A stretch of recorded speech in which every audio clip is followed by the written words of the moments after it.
बहुत समय पहले अमर्त्य राज्य नामक एक विशाल साम्राज्य था, जिसके राजा विक्रांत और रानी तारा अपने न्याय और प्रेम के लिए प्रसिद्ध थे।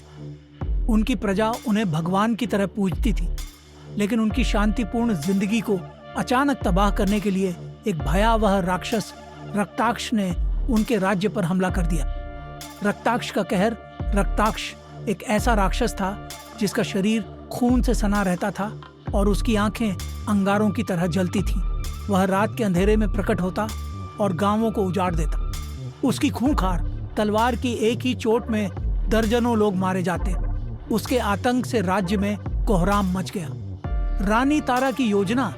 राजा विक्रांत अपनी सेना के साथ युद्ध के लिए तैयार हुए, लेकिन रानी तारा ने महसूस किया कि केवल तलवार की ताकत से इस राक्षस को हराया नहीं जा सकता। उसने कहा, यह राक्षस केवल हमारे साहस और प्रेम की शक्ति से पराजित होगा।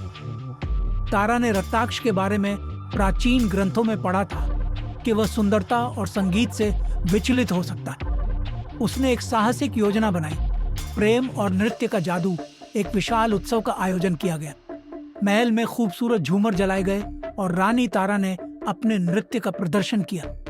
उसकी हर चाल इतनी मोहक थी कि रक्ताक्ष, जो वहां छिपकर महल में घुसा था, उसे देखकर चकित रह गया। रानी ने अपने अद्भुत नृत्य से उसका ध्यान पूरी तरह से भटका दिया।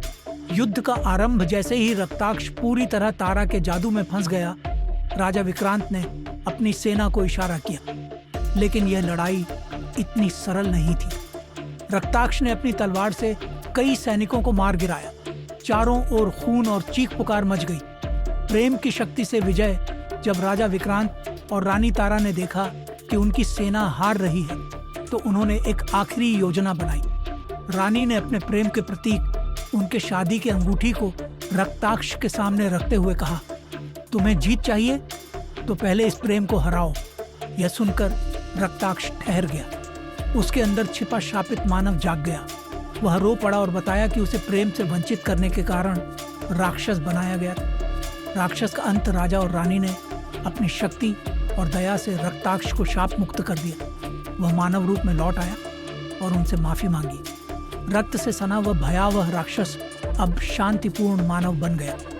सुखद अंत। राजा और रानी ने राज्य में शांति लौटाई और एक भव्य उत्सव का आयोजन किया।